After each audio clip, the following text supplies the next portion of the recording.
Halo, assalamualaikum warahmatullahi wabarakatuh. Selamat datang kembali di channelnya Pekerja Migran Indonesia. Kawan-kawan semuanya, bagaimana kabarnya? Semoga baik-baik saja di dalam lindungan Allah SWT. Amin. Dan pastinya kawan-kawan dijauhkan dari mara bahaya. Oke, 3 hari yang lalu bahkan sampai saat ini sebenarnya ada sebuah informasi dan mungkin sebagian dari channel ini nggak tahu ya, ada informasi tentang PRT. Tentang PRT, dan informasi ini agak memojokkan kita. Dan kemudian informasi ini juga disebar sama mbak-mbak, dan disebar itu tidak sesuai dengan faktanya. Kemudian bagaimana sih penjelasan secara detail ini tidak dikasih tahu. Jadi yang saya tanyakan, apakah mbak-mbak ini tidak mendengar atau mungkin tidak membaca tentang informasi, yaitu bakal ada aturan bagi Anda yang mau memutuskan kontrak kerja ini tidak gampang untuk cari majikan dan Anda harus disuruh pulang ke Indonesia. Dan ini sangat merugikan PRT dan juga agensi loh ya. Jadi simak videonya sampai habis, tolong benar-benar disimak karena nanti bakal ada penjelasan yang mungkin akan membuat Anda ini paham keseluruhan ya. Oke, tanpa berbasa-basi, simak videonya sampai habis hanya di channel ini. Astagfirullah. Sebentar ya. Jatuh. Sebentar. Oke. Kita gampangnya memanggil Menteri Ketenagakerjaan di sini. Ini mengajukan proposal kepada legislatif atau kalau di tempat kita atau di Indonesia DPR lah. Mengajukan sebuah proposal untuk disetujui apa yang sudah bawahan maupun atasan dari Menteri Ketenagakerjaan ini membuat sebuah istilahnya undang-undang buat kita. Dan ada memang sebagian dari legislatif ini setuju, ada yang nggak setuju. Jadi ini belum sah dan belum final ya. Nah, apa aja sih isi dari proposal sehingga banyak agensi maupun perwakilan dari buruh atau PRT ini tidak setuju ya. Oke, yang pertama, katanya pihak dari Menteri Ketenagakerjaan ini mencurigai bahwa PRT asing melakukan pemutusan kontrak kerja, bahkan melakukan pemaksaan pindah majikan ini demi keuntungan dari agensi dan juga Mbak Indonesia PRT.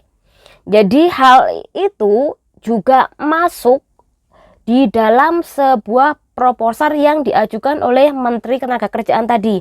Jadi kita dianggap ketika memutuskan kontrak kerja ini merugikan Doro Putri, tapi menguntungkan bagi kita dan juga agensi ya. Kemudian yang kedua, di dalam proposal ini juga si menteri ini mengusulkan perpindahan majikan yang baru atau dini sebelum finish kontrak ini diharuskan memiliki alasan yang tepat dan kuat. Yang pertama, majikan yang dijaga ini meninggal ya. Kemudian yang kedua, ekonomi majikan ini bangkrut. Yang ketiga, bukti adanya penaniayaan atau ini juga bisa menjadi alasan yang tepat ya. Kemudian yang keempat, atau Anda dieksekusi untuk alasan ini adalah contohnya gini, Anda disuruh kerja 24 jam di majikan tersebut atau tanpa digaji, ini kan disebut sebagai eksploitasi atau ini. Nah, ini kalau Anda memutuskan kontrak kerja ini boleh ya, boleh disetujui oleh imigrasi.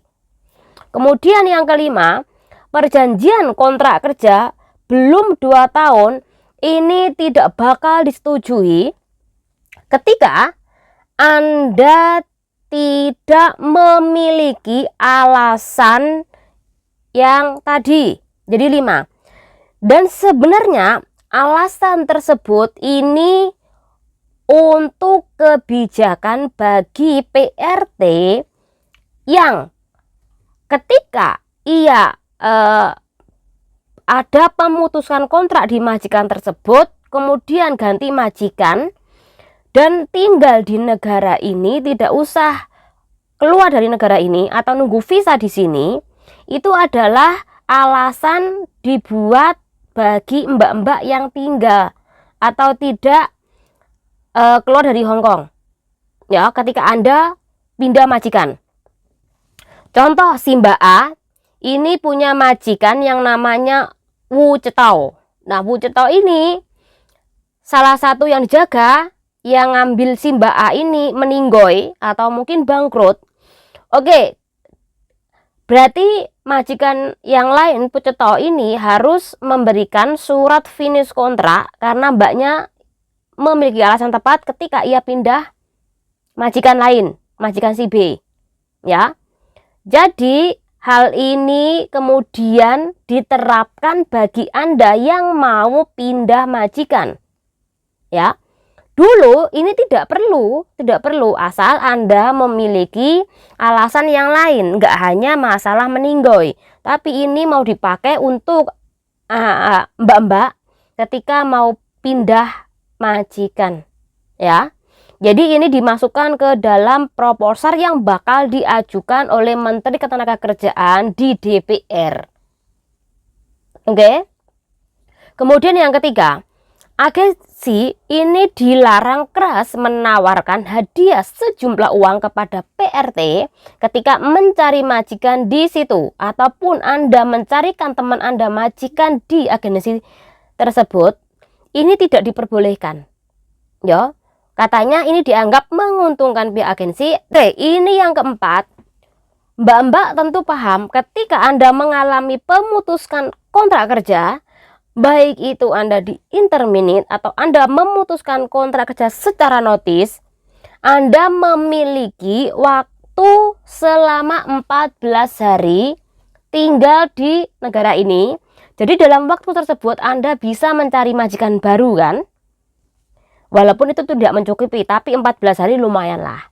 Di dalam proposal Anda hanya diberi waktu selama 7 hari untuk tinggal di sini.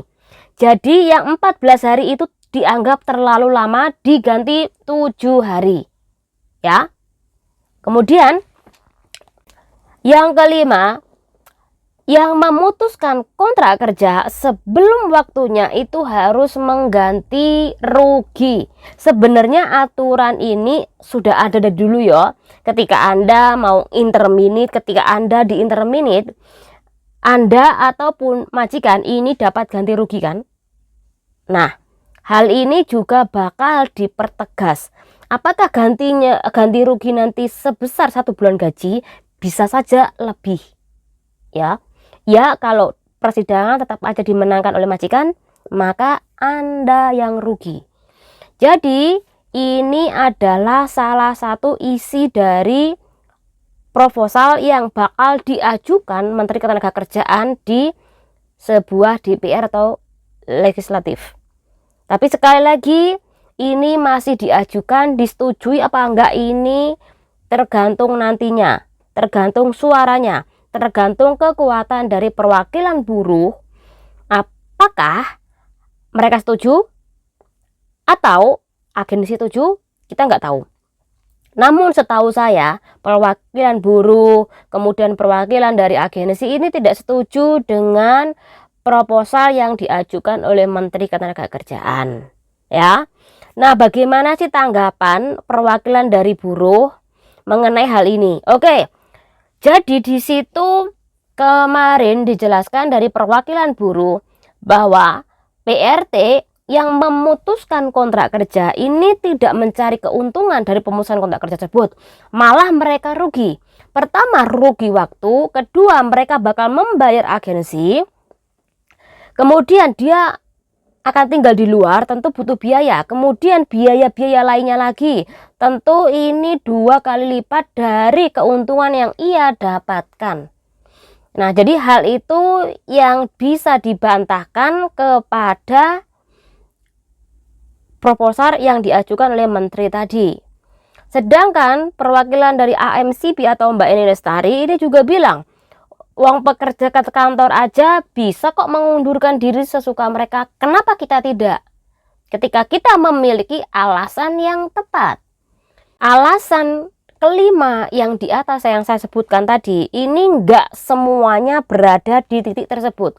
Bisa jadi mbak-mbak ini mungkin satu mengalami ibaratnya adalah kerja over, ini kan bisa kan, kerja over kemudian cerewet. Ini kan enggak masalah kan kalau seandainya mbak-mbak atau PRT ini memutuskan kontrak kerja asal memiliki alasan tepat. Ini kan juga, namun hal itu juga tidak dimasukkan ke sebuah proposal, isi dari proposal. Jadi hal itulah yang membuat banyak perwakilan buruh kemudian dari agensi ini tidak setuju tentang proposal yang diajukan oleh Menteri Ketenagakerjaan. Oke, dari sini bagaimana tanggapan mbak-mbak? Apakah sudah paham atau mungkin udah mendengar atau mungkin mbak-mbak belum mendengarnya hanya channel ini? Nah, bagaimana tentang beberapa isi dari proposal yang bakal diajukan ke Dewan Legislatif atau DPR? Apakah Anda setuju? Jadi silakan komentar di bawah video ini, dan sekali lagi ditunggu diskusi ini. Semoga bermanfaat buat kawan-kawan semuanya. Jangan lupa diri. Wassalamualaikum warahmatullahi wabarakatuh. Bye.